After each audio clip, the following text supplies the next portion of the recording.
ulama klasik menganggap bahwa bunga bank itu mutlak secara syariah itu merupakan riba dan itu haram. Tapi kesini meminjam uang itu tidak lagi sesuatu yang kepepet, ya. Bahkan meminjam uang itu untuk usaha agar beruntung atau hajat lainnya lah. Video ini dipersembahkan oleh Radar Bank. Semua orang butuh uang.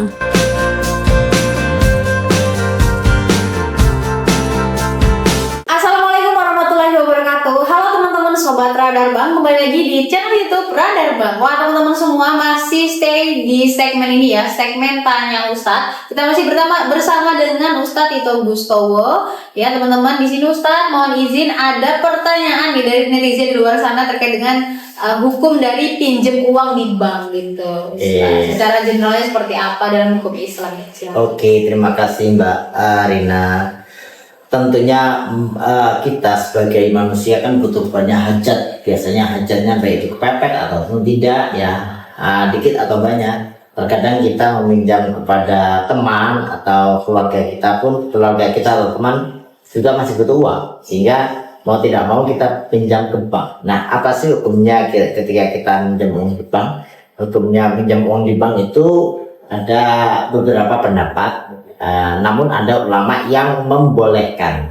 Nah, ini berdasarkan surah An-Nisa ayat 29, yaitu ya ayyuhalladzina amanu la ta'kulu amwalakum bainakum bil batil illa an takuna tijaratan an taradin minkum. Yaitu di surah An-Nisa ini Allah Subhanahu wa taala melarang kita untuk memakan atau berniaga memakan harta dengan cara yang batil. Nah, dalam hal ini ulama yang membolehkan hal yang batil ini disebut dengan riba tadi itu. Wa halallahu bai'a wa harrama riba. Sedangkan tijaratan antara minkum itu adalah sistem yang ada di antara kalian, dan bank itu memiliki sistem sendiri. Ketika kita meminjam pasti ada bunganya. Terkadang kita minjam ragu dengan bunganya, ini bunganya haram atau tidak. Maka menurut ulama pendapat yang ini dan menurut ayat ini bahwa pinjam di bank itu termasuk bagian yang diperbolehkan. Ya, berarti diperbolehkan ya teman-teman. Gitu. Oke, itu tadi pertanyaan dari netizen kita di luar sana Ustadz. Nah, mungkin teman-teman di dalam studio ini ada pertanyaan nih. Ada pertanyaannya mengganjal terkait dengan hukum dari meminjam uang di bank tersebut. Silakan teman-teman yang ingin bertanya. Izin bertanya Pak Ustadz, berarti dari penjelasan tadi apakah meminjam uang di bank itu dikarenakan kita itu mendesak ya, atau kita tuh sedang terhimpit gitu, jadi kita minjem. Tapi gimana hukumnya kalau kita itu mau minjam uang di bank tapi kita itu sebenarnya sedang tidak terhimpit atau ingin bermegah-megahan aja gitu Pak Ustadz? Oke, terima kasih. Baik, terima kasih Mbak Salma pertanyaannya. Ulama ada beberapa ragam pendapat ulama mengenai meminjam di bank. Tentunya ada bunga ya. Pada dasarnya orang-orang dulu menganggap ulama klasik menganggap bahwa bunga bank itu mutlak secara syariah itu merupakan riba dan itu haram. Tapi kesini meminjam uang itu tidak lagi sesuatu yang kepepet, ya. Bahkan meminjam uang itu untuk usaha agar beruntung atau hajat lainnya lah, bermegah-megahan itu. Maka timbul pada tahun 1992 itu dibasuh masailkan lah oleh NU di Munas Alim Ulama juga dalam tahun 92 itu, bahwasanya hukum bunga bank itu tidak disamakan dengan riba. Maka menurut pendapat yang memperbolehkan, boleh saja kita meminjam uang di bank baik itu dalam keadaan terpepet maupun tidak gitu.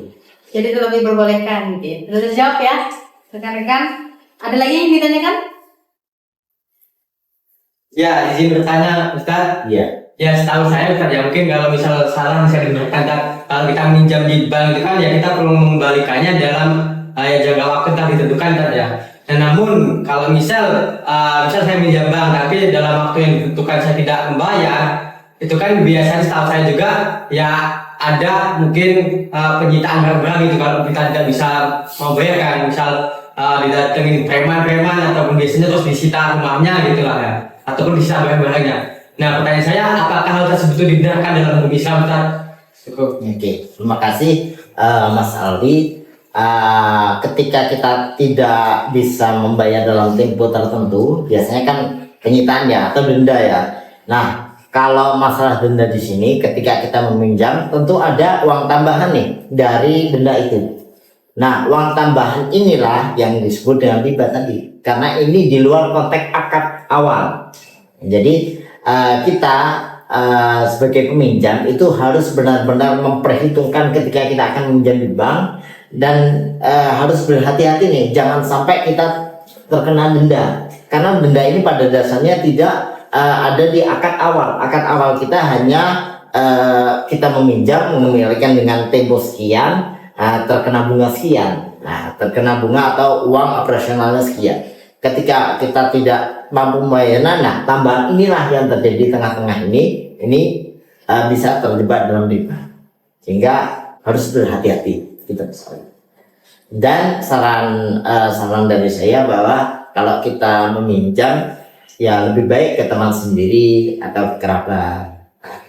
Jangan sampai terkena denda di bank. Oke, sudah terjawab ya rekan Awi. Oke, masih ada yang ingin ditanyakan rekan-rekan? Mau bertanya nih, kalau misalnya kita pinjam uang di bank, di sini ada jaminannya sertifikat tanah atau apa ya, ini sama sih sebenarnya ketika kita mau menggadaikan misalnya seperti itu. Nah, itu misal kita pinjam uang sertifikat tanah, terus tanah itu satu sertifikat misal ada 2 hektar. Nah, ada 2 hektar yang jadi jaminan. Nah, 1 hektarnya itu milik saudara kita, 1 hektarnya milik kita. Karena di situ satu sertifikat isinya 2 hektar, kita gadaikan semua dan kita nggak bisa untuk mengembalikan uang pinjaman. Biasanya kan disita semua tuh 2 hektar. Nah, itu secara hukumnya gimana? Terus kita ke saudara kita gimana? Oke, terima kasih Mas Mahmud. Jadi kalau kita punya harta yang bersamaan dengan saudara kita dan harta itu akan digadaikan, terlebih dahulu yang pertama meminta izin kepada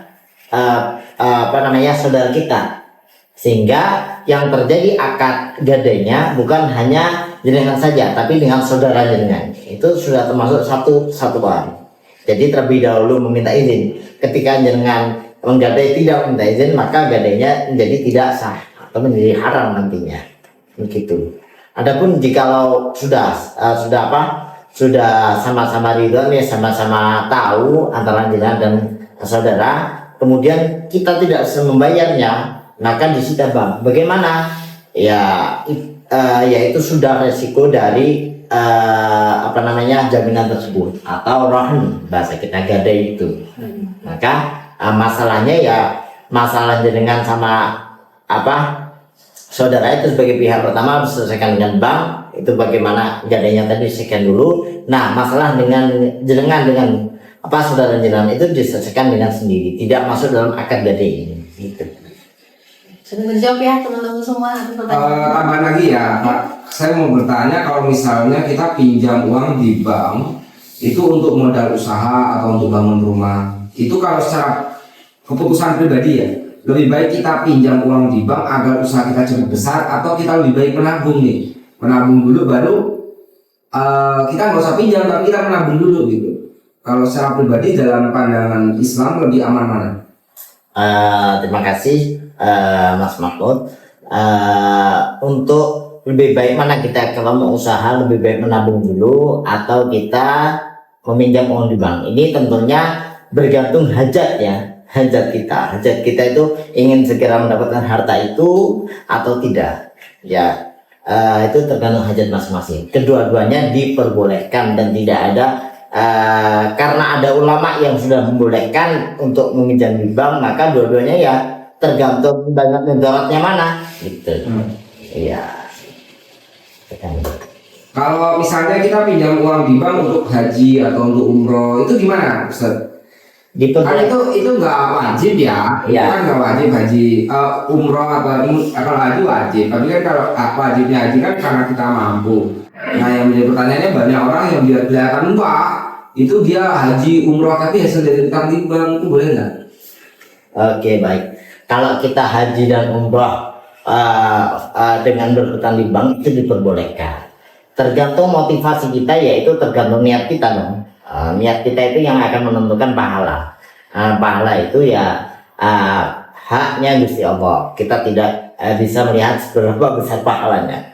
Yang kita lihat hanya secara syariatnya saja, secara fisiknya, secara konkretnya, atau secara fikihnya saja.